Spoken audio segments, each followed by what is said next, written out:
Are you still trying to sell with logic alone? Best-selling author and behavioral expert James I. Bond joins the Lead Machine Growth Show to flip your sales strategy on its head. In this eye-opening conversation, James shares how tapping into the emotional brain, in what he calls brain glue, it can dramatically boost your influence and persuasion and selling power. So learn the secrets behind the emotional triggers that stick, how legendary leaders and marketers have harnessed them for massive success, and there's a lot of them that you're going to recognize, and how you can apply the same techniques to make these ideas unforgettable. Make your ideas unforgettable. So, whether you're a coach or entrepreneur, creator, this episode will challenge how you think about influence and give you tools to turn emotions into action. So, don't miss this masterclass in making your message sticky. So, stay tuned. Welcome to the Lead Machine Growth Show, where you will discover how to tackle your tech, master your message, and design your dream. Paul Guyon, the mastermind behind the Lead Machine, introduces you to trailblazers who inspire you to implement life-changing solutions and systems you can model to nurture your leads and get your offers seen by your ideal clients who will invest in themselves and you. Be sure you visit our website at www.leadmachinegrowthshow.com. While you're there, subscribe to us via your favorite network. Now, tune in and get ready to transform your vision into reality. Welcome to the Lead Machine Growth Show. I'm Paul Guyon, your host, lead machine coach, and the founder of the Lead Machine Mastermind Group and Mastermind, Marketing Group and Mastermind. So I get tongue-tied sometimes. I'm dedicated to helping you tackle your tech, master your message, and design your dream life. So whether you're just starting out or you're taking your business to the next level, let's get this conversation started and turn your dreams into reality. So I was intrigued when James Bond applied to be on the show, and I went, oh, why is there an I there? Well, it's not James Bond, the movie actor. It's another influential character. He's one of America's leading behavioral management specialists and author of the award-winning book, Brain Glue. And that's blowing people's minds and changing how thousands of marketers and entrepreneurs are selling their products. And for 13 years, he ran one of Southern Cal's leading behavioral management firms, working with the who's who of American business. Early in his career, he ran an advertising agency in Montreal, Canada. So he's a past workshop chairman, and for the resource partner of the U.S. Small Business Association, or Administration rather, and he has been featured guest on at 2 Southern Cal universities and probably a whole bunch of other stuff. So James I. Bond, thank you so much for coming on the show today, and we've had just a nice talk before we got started. So thank you so much for coming. Oh, Paul, thank you for having me. Your podcast is awesome, so it's really great to have me here. Thank you. Well, thank you so much. So can you explain the brain glue concept and how it simplifies that messaging and the ability to persuade? Yeah, actually, so I'm from Montreal, and I ran an advertising agency there, and I worked my way up and won major clients like Kraft Foods, Timex Watches, Abbott Laboratories, Seagram's, their world headquarters is there, which is funny because I don't drink booze, and I won Seagram's as an account, so it's kind of cool. But I had an opportunity to win the anti-drug campaign in America because they knew me and knew who was running the system, and so I came up with ads that had logical reasons why you should not do drugs. And I lost. And the reason I lost, there was a good reason for it. And I lost to this guy that created an ad that had a guy holding an egg saying, "This is your brain," cracking the shell, dropping the egg into a sizzling frying pan. "This is your brain on drugs. Any questions?" And when I saw that ad, 2 things happened. And you're a musician, so you understand the power of emotion. I realized this is emotional selling. This is infinitely more powerful than the ad I came up with, which was logical. This was emotional, but it also scared the heck out of me because I realized, I don't know emotional selling. I know, I was taught in school, answer with logic, give people logical reasons why they should buy or whatever else. And yet this was emotionally powerful.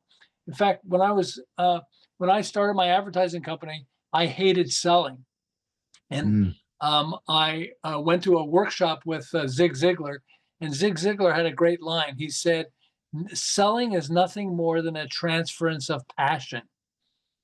Huh. It was really profound for me. He said, if you saw a movie and you loved the movie, like I saw Hidden Figures with these three black women who were at the Yeah. NASA, Love that fabulous movie. movie. Nobody has Yeah. to tell you how to sell it. We know when we're passionate. We're just, you know, transferring we're sharing passion with somebody else. And I Mhm. realized this is infinitely more powerful than what I know how to do. How can I be in marketing and advertising and business and not know emotional selling? But Yeah. they don't teach it in school. There's no books on it. They superficially cover it and everything else. So I created a box. I put it next to my bed, next to my computer, excuse me, and I called it the Passion Box. And every Huh. time I saw an ad or heard something, like in this one, I had a 3x5 card and I wrote on the 3x5 card, "Your brain on drugs." So I'd remember that and put it in the Yeah. box. In fact, my Mhm. wife hated going to doctor's offices with me because you know, because I'd see a magazine. Usually we go to a doctor's office, they have different magazines than we would have. And there's like Vogue magazine. And I go through it and I go like, oh wow. And she goes, do not tear it out of the magazine. I'm like, look at how great this ad is. This is fantastic. And she would Yeah. pretend I do not know that guy. But Mhm. so after about 10 years, we moved to Southern California and I met John Gray. And John Gray was telling me he's an author and he was telling me that he wrote this book, Men, Women, and Relationships. And people said this was one of the most profound relationship books they ever experienced. And yet almost nobody was buying it. And Yeah. so he's at a seminar where he was trying to promote the book. And he said something and he starts saying, it's almost like men and women are from a different planet. And one woman says, what planet are men from? And he goes, well, it's almost like men are from Mars. And everyone started laughing, Yeah. and he Yeah. realized, wait a second, when he got home, he said, if men are from Mars, where are women from? I guess women are from Venus. Venus is the god Right. of love. Right. So he started thinking, nobody's buying my book. What if I change the title to something crazy like Men Are From Mars, Women Are From Venus, and then Yeah. refer to it throughout the book, but keep the same basic book? What do you think happened? Almost Mhm. overnight, 500,000 people bought his book, then 1 million. In my book, I said he sold, because I am researching with him and all that, 10 million people bought his book. But Steve Harrison, who helps him with marketing, and I know he's a really good friend, he told me, no, you have no idea. We're already at more than 50 million books sold. He went from 20,000 to 50 million books sold because Wow. he was selling, because he changed the title. It's freaked me out. And so when I Yeah. got home, I realized this is a metaphor. Men aren't really from a different planet, although I think a lot of women think we are. Sometimes we act like, oh, I'm from a different planet, but we're Yeah. not. But he's basically, he has a metaphor. And so I was going to put the book inside my passion box. And then I stopped and I went, wait a second. Is metaphors the secret to emotional selling or one of the secrets? And then I realized this is your brain on drugs was a metaphor. They're probably Mhm. thinking, sitting around a table and thinking, if you take drugs, what happens? Well, it fries your brain. What else gets fried? Eggs. Yeah. Why don't we have an egg and say that's your brain and put it in a frying pan? So I said, is this the secret to emotional selling, or at least one of the secrets? So I took my passion box and I dumped it on my bed so I could spread it out in a large space. And Mhm. I discovered that it's one of 14 brain triggers at the heart of emotional selling. I thought my brain was going to explode. And do I understand something that other people don't seem to understand? So Maybe. as a consultant, I get to practice on clients. And we usually it's 80-20. 80% of Yeah. the stuff we do, we know works. And 20% we'll experiment. And so this was one of the things I experimented. There were these three guys who, after 10 years, had a $2 million construction company. In Mhm. 1 year, by applying this, I took them from Mook took them from 2 to 10 million in sales, and they reached 32 million 2 years later, all because of the focus on brain glue. And I freaked out. Wow. I was selling online products, and my sales skyrocketed too. In fact, I never made more than 7 figures. I never made over $1 million.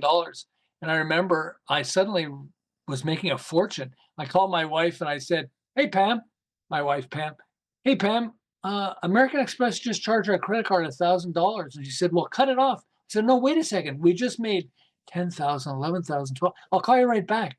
When I told her how much money we made, she said, "Well, spend more." It's my wife, spend Yeah. more. Let's make some good money. But Yeah. I've learned these tools and then I share them with other people, and it's really blown people's minds. I have this kind of a funny comment I say. I'll try it on you and try it on everybody in the audience here, okay? Okay, are we good with rhyme? Roses are red, violets are blue. 20 and 1 is 22. Two. No, 20 and 1 is 21, actually. I know it's 22. Yeah, exactly. We got Yeah. hooked into it. I like Jack and Jill went up the hill. Hill. We all know that. And the last time I heard it might have been 10, 20, maybe 50 years ago. And yet, even on my deathbed, someone would say, "Hey, James, Jack and Jill went up the hill to fetch a pail of water." Rhyme, it's Yeah. rhyme, okay? And Yeah. so, understanding the power of how it affects the brain, if the glove doesn't fit, you have to acquit. Got O.J. Simpson off from an almost certain guilty verdict in a murder trial because of rhyme. They've discovered that there was a major study, there was several studies, but a major study that uncovered that when people hear rhyme, and rhyme's one of 14 brain triggers, when people hear rhyme, they believe it. It's real. It's reality. They trust it's reality more than if they hear just a straight phrase. So, if the glove doesn't fit, you have to acquit. Got O.J. Simpson off. The whiter your bread, the quicker you're dead. That was competitors to Wonder Bread, in the early days of the 20th century. Wonder It's true Bread now, launched. too. Pardon? It's true now, too. The whiter your bread, The quicker sooner you're you'll be dead. dead. Yeah, exactly. Yeah. Yeah, what they discovered was Wonder Bread launched sliced bread. And so that was when people say, "Wow, that's the greatest thing since sliced bread." They don't realize they're actually referring to Wonder Bread. They launched it, and for 10 years, they dominated the bread industry. But they Yeah. had an illness called pellagra, which is similar to our COVID that we had, that people would suddenly were getting sick and dying all over the place. And so they discovered that it was the absence of vitamin B3. We have niacin that a lot of products use now, and niacin has lots of vitamin B3. But if you don't have vitamin B3, you can't fight off pellagra. And so Oh. two competitors to Wonder Bread, other bread companies, they came up with this slogan and they told it to all the different newspaper companies. They said, "Do you know that the whiter your bread, the quicker you're dead?" They said, "What?" I said, "Yeah, yeah." And they explained the whole concept of vitamin B3. And then major newspapers across the country came up with the headline, "The whiter your bread, the quicker you're dead." Because they want a Oh, my headline that's going to gosh. grab people's attention. Of And it course. Yeah. literally almost bankrupted Wonder Bread almost overnight. They started adding vitamins and minerals, and then it changed everything. They didn't return to dominate the bread industry, but at least they survived. And Well, so, yeah, but they did have a tagline that talked about the vitamins and minerals that Wonder Bread builds a body 12 ways. yeah, exactly. Yeah, and so that was in retaliation to that. Wow, That's that's crazy. that's right. That's Huh. right. But it's amazing how, President Lyndon Baines Johnson, LBJ, his slogan was "All the way with LBJ." Well, he Yeah. was during the Vietnam War, and people hated the Vietnam War. They were protesting like crazy. So they came up with a slogan, "Hey, hey, LBJ, how many kids have you killed today?" That's like, what a thing to say. There are these products, I remember, Shake and Bake, all these products that rhyme, Lean Cuisine, Mhm. Famous Amos, Pooper Scooper, Elf on a Shelf, Squatty Potty. I mean, is it a coincidence that they use rhyme? No, they recognize that rhyme is one of many tools that stick to a person's brain and wake up our brain. And so Yeah, that's and why, alliteration too is kind of related to that too. yeah, exactly. In fact, Yeah. Lucille Ball and Desi Arnaz were creating a TV show, and they said, "Okay, so we want a show, and we want to use the word Lucy in it because Lucy's going to be the main character in it." So alliteration or repetition of sound, Lucy. What are other words that begin with the letter L? Lucky. Love. Why don't we call it Lucky Lucy? Oh, we could do that. What else is there? Like, love, love. I love Lucy. Ah, Yeah. I love Lucy. The alliteration helped Uh-huh. add, turn I Love Lucy into, I mean, obviously it's a great show, but you know, a great show with a crappy name doesn't work. So Right. with the word I Love Lucy, it works. Well, they were also, they had the Desilu Productions. They were producing their own show. They did a really Mhm. good job. They were brilliant. They had a live Mhm. audience and all this stuff, 3 cameras, and there were certain things that they had that didn't exist before. But they were producing other shows, and they produced um, Star Trek, Star Trek repeats the letter T, You know, why is it Yeah. called Star Trek? How about Huh. Mission Impossible? You know, they recognized the power of alliteration and repetition of sound, and they used it, Uh-huh. and it helped to grow their business. I mean, it's amazing. When you start to understand these tools, you start to realize how if you don't use these tools, you have a disadvantage. You know, marketers who So don't speak understand this. Yeah, well, so speaking of that, one of the things that I teach in my private mastermind and my clients is systematizing the way that we respond to inquiries, whether it be a customer service inquiry or a lead on your phone. Like if you're a plumber and you're out on a job, how do you systematize your response? So that's the kind of thing I help people do. And so, how can we apply the brain glue to their messaging that might be automated, systematized, or a sales rep or a customer service rep might answer? How do they use brain glue to help not only just be memorable, but have a memorable experience? Like, Uh, I had experience today with a water filter company, and it was just a bad experience. They won't let me talk to their supervisor because I paused my subscription for water filters because they're piling up, and it takes 48 hours or 24 hours for the water filtration system to acclimate to the new filter, which is really inconvenient. And so I paused my subscription to the replacement of filters so we can catch up. And I paused it, and then they billed me for it and shipped me one. And I said, "Well, wait a minute. I want a refund, and I want to ship this back. Send me a label." And I'm going through several days. I'm telling you that story because that's the kind of thing that we need to fix. Well, or your company is going to, it's going to be overtaken by the Wonder Bread, of the ages. If you don't have good customer service, then you're not going to be memorable. So a well, long way of asking the question. metaphors can be tremendously valuable for this. Okay. Uh-huh. And I'll give you an example so I ran one of California's leading behavioral management firms. We work with some of the most famous people in the world, Warren Buffett and Saul Price, who founded Price Club and Costco, things like that. Um, but it was very sophisticated from a psychology standpoint. And Hmm. so I would notice I was staying with one of our people and we were talking to somebody. And as we were describing what it does and how it works, I could see the look of confusion on the person's face. And I recognized we need a simple way to explain what we do. Mm. So I recognized the concept of a coach, a fitness coach. Okay. Now, what does a Mhm. fitness coach do? A fitness coach can get you to do more push-ups than you could do on your own. You know, come on, Yeah. Paul. 4 more push-ups. You can do it. Three more. Come on, you're good. 2 more. We can do it. Yes. 1 more. Yes. And so what we did was I had everybody add into our presentation. What we do with from a psychological standpoint is it's like a fitness coach. A fitness coach can get you to do more push-ups than you could do on your own, right? Well, we Yeah. can get you to tackle bigger projects. You and your key people, we can get you to tackle bigger projects than you can do on your own. Does that make sense? And then Yeah, they it would does. go, that's interesting. So, and because of the metaphor, it made it easier for us to sell. It made it easier for people to connect. There's a famous, so there's a line, a lot of people don't realize it.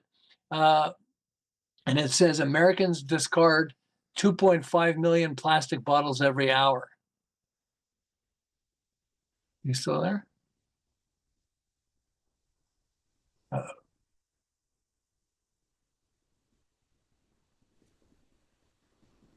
There we are. Okay. So, Wow. so there's a line that says Americans discard 2.5 million plastic bottles every hour. Sounds like a lot, doesn't it? How much is it? I mean, I can see people being concerned, but what if I told you that's enough to reach the moon every 3 weeks? Wow. Now Wow. you're giving it perspective and it becomes easier to relate to. It's one of the things that we Mhm. discovered that when you're talking to somebody and you give them lots of numbers, for example, it triggers the left part of the brain, the logical part of the brain, and literally turns off the right part of the brain. It's part of one of the things I teach people is if you're selling a product or service, let's say a service you're selling, you want to give them a higher price before you give them your own price. Because what happens is they're thinking of zero, and you say, okay, we had this program we would sell for $13,500 for 8 weeks. Okay. We said that people would go like, whoa, that's a lot because they're thinking of zero as a frame of reference. But we would Yeah. say, so if we can grow your business and just add 2 more clients, how much would that be worth to you? And then one client said, well, I don't know, about $50,000. Okay, $50,000. I would say it this way. They would say, how much is your program? I would say, well, $1 million is what we want to charge you guys. They would go like, well, I don't know if that's going to work. Okay, good news. It's not a million, but I would say, we would start by saying, like with this client, to give you an example. So, what's it worth if you're able to win one new client or two new clients? They said about $50,000 just for that. I said, oh, well, good news is it's only 13,500 for 8 weeks and comes with a guarantee or whatever else. And it became easier for them to accept. So for Yeah, us, one new client would more than pay for it. In fact, you know, yeah, and you put it in terms like that for sure. And that's using the metaphor and that bigger, what we could charge you 10,000, 13,500, but no, we're not going to charge you that. And today only it's 1995. So yeah, right, remember the exactly. Earl Scheib, you can get your car painted for 1995. Yeah, I remember that. That was great.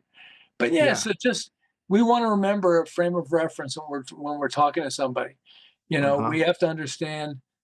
There are famous retail stores that did that. That they would have a product that they sell, and then not a lot of people would buy them, and they have a brand new product. So they take products that are a lot more expensive and put it right next to those, and then suddenly the products would be easier to sell. And that's one of several tools that are very important for us to understand when we're talking about it. But when you're giving a number, one of the things that we train people a lot. Somebody says, "How much does it cost?"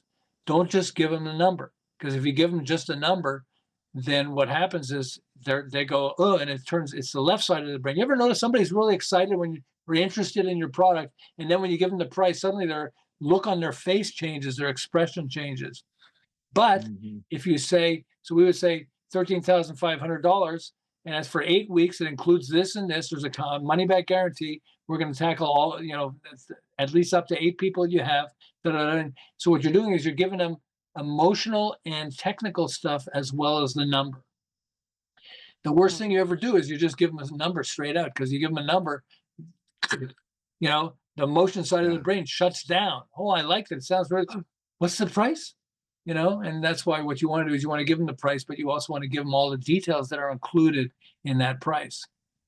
Yeah, and so in some ways you use the brain glue formula, the metaphors and the different triggers, the emotional triggers, to get that interest, and then you back up those things with metaphors and also with logic, because you've got the logical side. So you got to have the logical side too, because you got to explain to your wife why you spent $13,500 on this new program. So, but you still have to. That way that helps you ward off buyer's remorse, right? Yeah, but you want to include, absolutely want to have logic, because you want to explain, here's what we're doing. And most of Yeah. the people, this is my book, and my process of brain glue is focused on logical people. Okay. Hmm. We're logical. Logical people are better problem solvers because we're logical. Tell us what the problem is. Oh, I can fix it with this, this, this, this, and this. But you also want to understand it's the emotion side of the brain that needs to be triggered. In marketing, we say know, like, and trust. You want the person to know you, like you, and trust you. Why are we saying Right. that? Because they can know you have a product, but if they don't like you, there's a good chance they're not going to buy from you, even if the product is tremendously valuable for them. Right. And so Hmm. I'm working with this friend Robin Thompson, and she's got a program called Women in Control to control your finances. And it shows Mhm. women basically how to eliminate a lot of the debt that they have and the credit card debt. And so we started with alliteration and we said, okay, if you're going to describe it, it's it's finance, right? Financial freedom. You're talking about financial freedom. What are some other words? And one of the words we came up with was flush. We flush foolish finances and give you financial freedom. So a lot of Mhm. fuzz, okay? Then It we is. realized we can switch, that I'll show you how to flush debt out of your life.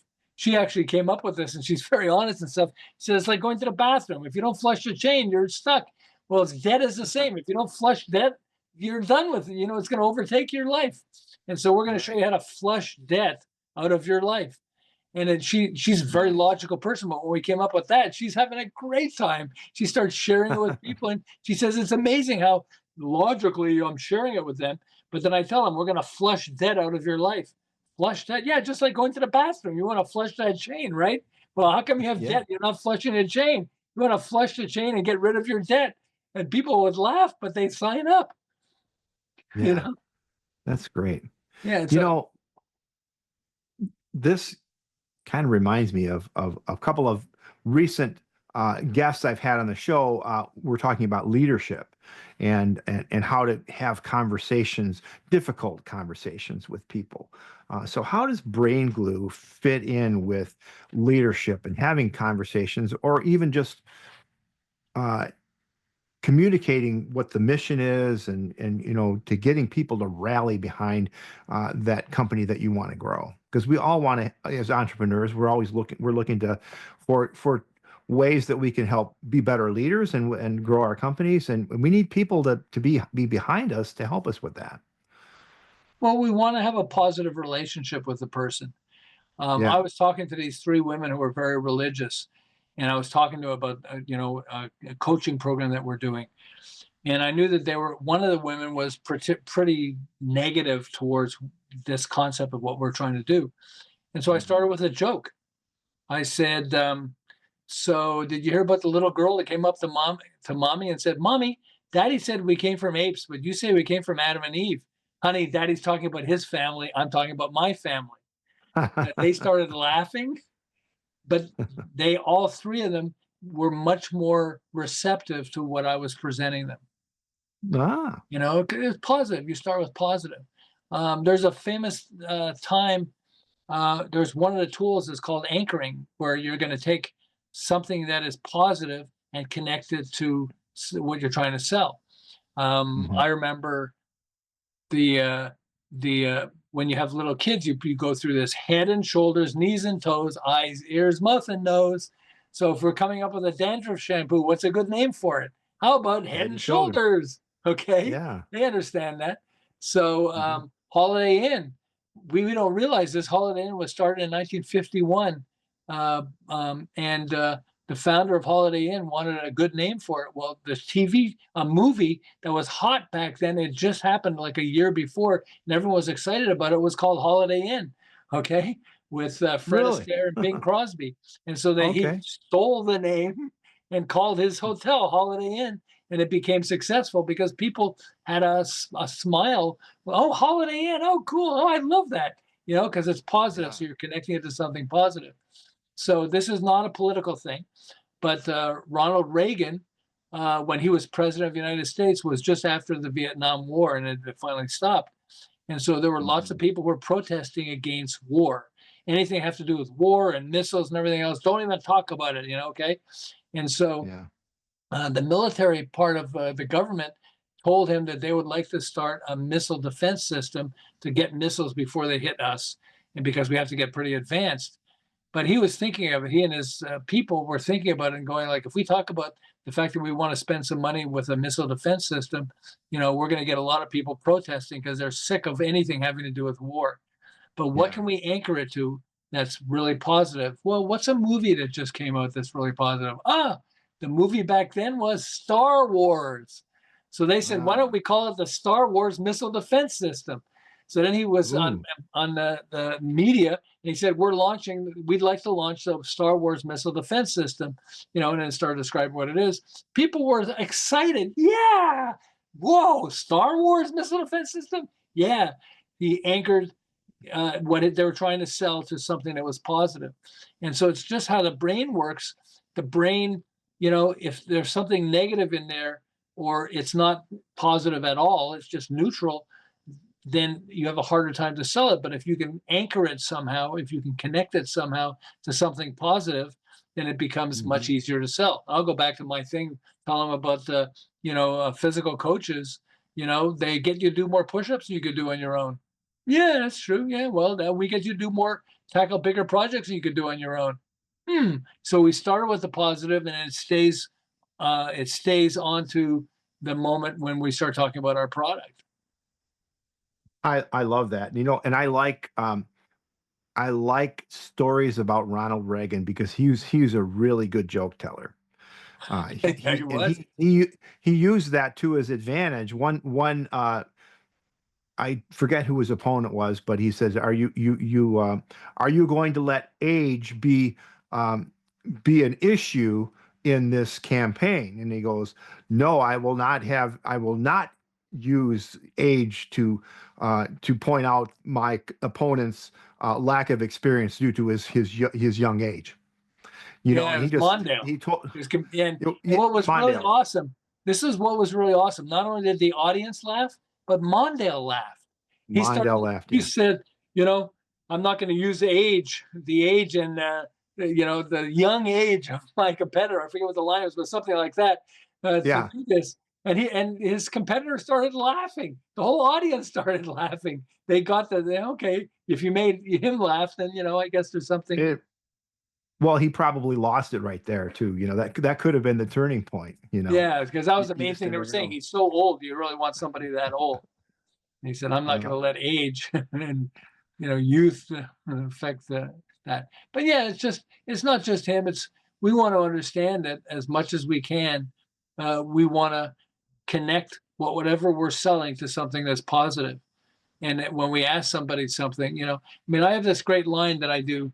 That I teach salespeople. I used to hate selling, and I don't know if I told you this, but I used to hate selling, and then I went to a Zig Ziglar convention, and he was teaching us that selling is nothing more than a transference of passion.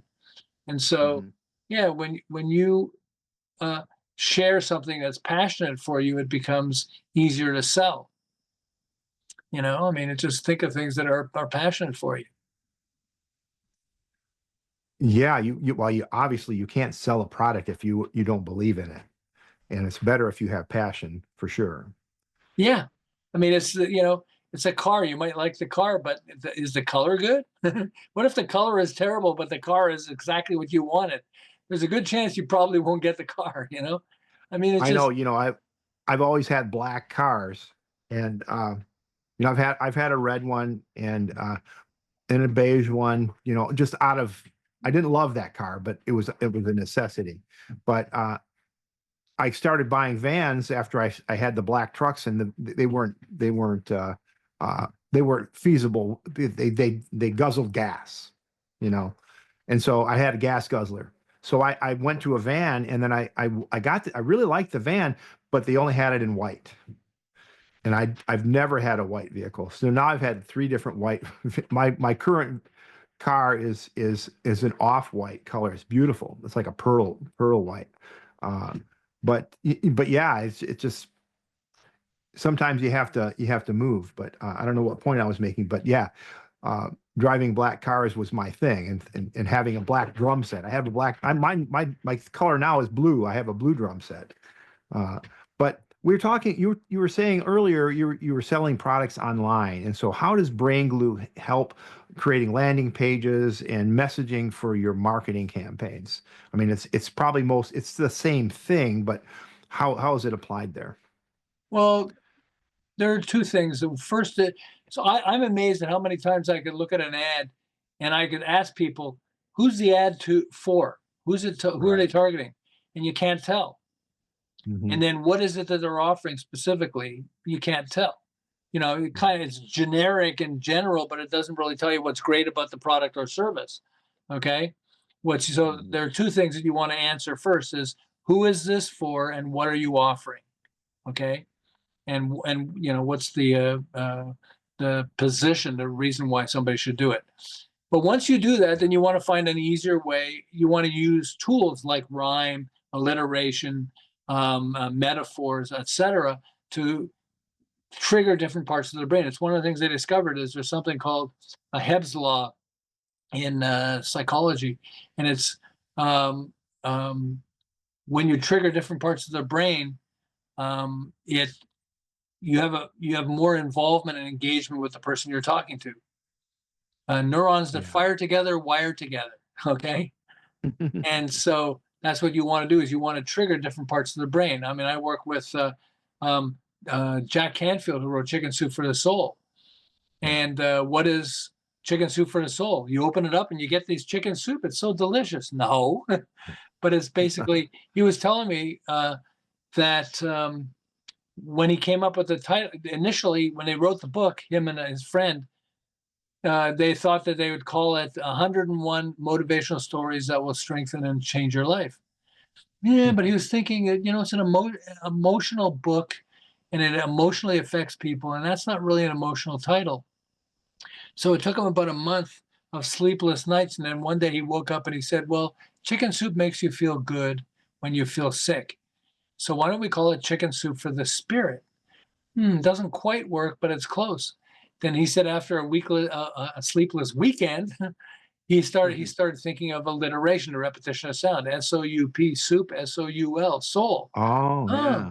Chicken Soup for the Soul. In fact, he tortured me. So I want to tell you how the book Brain Glue came from him, okay? And here's how it worked. So when I wrote the book and I was coming up with the title for it, I was reading in detail articles about Kerry Smith, who launched a company called a fan company. He bought it, actually, a fan company from a friend because he started doing pretty well with his manufacturing company. And so he bought a fan company and he called it HVLS fans, high volume, low speed fans. They're big fans that go in a barn or in a warehouse. If you have horses or cows, you're not going to use air conditioning. You put a fan in there. And so he was selling those, selling not too badly. And he's sitting with a friend, and a friend says, well, what is HVLS fans? And he said, well, they're big fans. They're big ass fans. His friend said, big ass fans? What? How come you don't tell people that? And he goes, So he ran an ad. I've heard of big ass fans. Yeah, I know. A lot of people have. I've but seen have you heard them. of competitors? No. No, we don't know competitors, but we know big ass fans. So he said he ran an ad for big ass, and he called it Big Ass Fans in the ad, and tons of people started buying it. Then he thought, why don't I change the title? The sales exploded so much, he was eventually able to sell the company for $500 million. So that was I'm reading about big ass fans and learning about it. I heard him talking and all that stuff. And so I thought, ass, okay. I don't normally put a swear word in there, but I think, why don't I call it Dump Your Half-Ass Marketing Strategy for the title of the book? It started selling pretty well, and I got over 80 reviews. When you're selling a book on Amazon, you want lots of reviews. And so I'm doing really well. And then Amazon contacted me and said, we're not going to allow you to advertise anymore on Amazon because you have a swear word in your title. I'm like, oh no, but it's been doing well. They said, I understand, but we're trying to do this, and we don't want to have swear words in the titles of books. You can have the book on Amazon, but you can't advertise it on Amazon, across Amazon. So I'm like, And I said, well, if I change the title, would you let me keep the reviews? And they said, well, we don't normally do that, but we'll let you do it if you can come up with a title. So I came up with a logical title. Okay, this is an emotional book. I'm teaching all us logical people how to sell emotionally, and like an idiot, I came up with a logical title, and it's sell your. It's I can't even remember the title. It's sell more with the right brain marketing strategy. That's what it was. Okay, sell more with the right brain marketing strategy. You got part of it there. Well, people hated it for two reasons, okay? Who knew me? First is they said, we can't say look up James Bond because you get Sean Connery and everybody else. They're never going to get you. I'm James I. Bond, by the way. But the second thing is it's such a long title that nobody could remember the title. But so I have a friend that was shared it with Jack Canfield, and Jack Canfield was telling me, he was pissed off at me. I said, why? I said, I have so many books to read. I picked up your book. I couldn't put the damn thing down. So I'm like, I'm so sorry. Can I use that as a quote? He says, I'll give you all the quotes you want. I'll give you video and everything else on one condition. You have to change the title. The whole book's about brain glue. Okay. You talk about it throughout the book, and yet you call it this crazy title. You need to change it to brain glue. I said, do I have to? He said, yes, you have to change it. And I'm glad. He said, look, you're teaching us how to take something logical or valuable that's really good, a good product or a good service, and how to sell it emotionally. And you have a logical title. You need an emotional title. So he got me to change the title, which was, thank goodness, it was good. But I mean, that's the whole book is about the fact that logical people tend to be better at creating products and services that are valuable, because we look at a problem, we look at something that's out there and say, oh, I can make this better, I can help them, or make this more valuable. But we have to sell it emotionally. We have to include emotion in the selling, include the logic too, but you want to include emotion. And I'll go back to my friend with the flush, I'll show you how to flush debt out of your life, flush debt. Yeah. Okay. When you hear that word, it's like, whoa, it wakes up your brain, and, it's an emotional word. Wow. So how we're approaching the end of our time together, and unfortunately, in the middle here, I don't know what happened. Our meeting stopped, but I'm glad it came back. How can we use brain glue to get people to take action? And I'm talking about call to action buttons and call to action copy and call to action videos, messaging, whatever it might be. Even you could be in your email. What are some tips that you've gleaned from brain glue? Okay, so we have 14 tools, but let me give you 3 of them, okay, that I think can be really powerful and that people can apply right now. The first one is metaphor. And complete this phrase. It's just like my product or service is just like, but be crazy, have fun with it. Think outside the box. Okay. That'll help you be creative.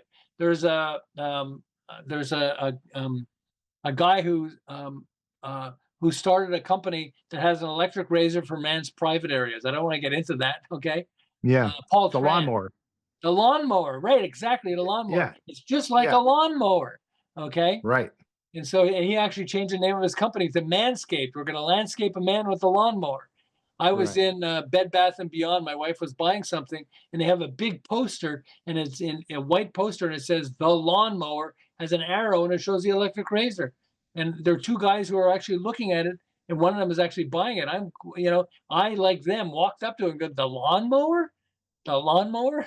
So for all of us, start with a metaphor, okay? It's just like, and then have fun with it. Be as crazy as possible.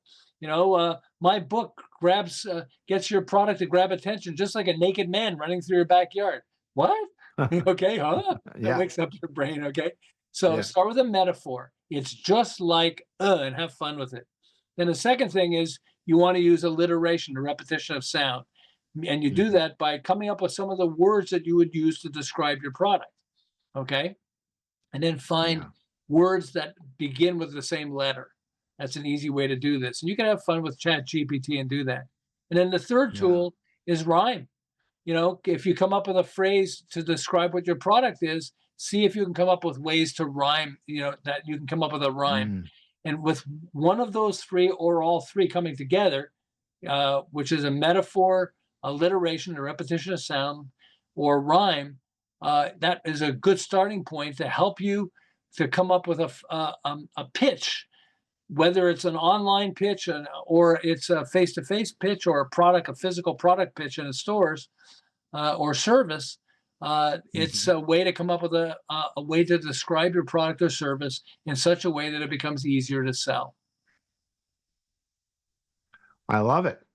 So I hope you've been paying attention to this, because go out and get his book. It's you can get the book at yesbrainglue.com. That's yes, YES, brainglue.com. And you can check it out there. And James, it's been wonderful just to meet you, and I just love your stories, and would like to have you on longer. Uh, but we are getting out of time. And by the way, the listeners, if you have been paying attention at all and following this conversation, I've been actually walking through a process that I'm using with my clients, and which I'll be revealing in the future. So stay tuned for that. And remember, faith and action go hand in hand. So keep the pedal to the metal until next time on the Lead Machine Growth Show. I'm Paul Guyon, your host, and James I. Brown. Bond. I said James Brown. So, James, finish it. James Bond, James Brown, James I. Bond. Thank you so much for coming today. I appreciate Paul, it. thank you for having me. Love your show. Thank you so much. Thank you for tuning in to the Lead Machine Growth Show with Paul Guyon, where we show you how to tackle your tech, master your message, and design your dream so that you can transform your vision into reality. Remember to visit our website at www.leadmachinegrowthshow.com and enjoy even more great episodes like this one. Again, while you're here, subscribe to us via your favorite network. We look forward to seeing you next time on the Lead Machine Growth Show.